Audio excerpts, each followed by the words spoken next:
ایک دن ایک صاحب نبی صلی اللہ علیہ وآلہ وسلم کی خدمت میں حاضر ہوئے اور عرض کیا، اللہ کے رسول صلی اللہ علیہ وآلہ وسلم، گزشتہ رات میں نے ایک حسین خواب دیکھا ہے۔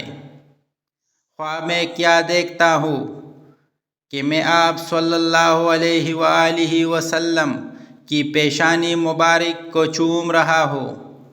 رسول اللہ صلی اللہ علیہ وسلم اس محب صادق کی بات سن کر مسکرا دیے اور زبان مقدس سے ارشاد فرمایا، تم اپنے خواب کی تصدیق کر سکتے ہو۔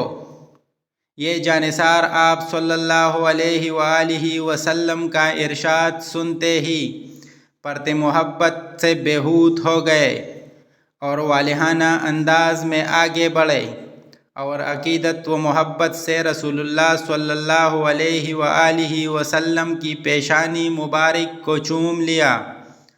صحابہ رضی اللہ عنہ اس صاحب کی خوش قسمتی پر رشک کرنے لگے کہ کاش یہ سعادت ہمیں بھی نصیب ہو جاتی۔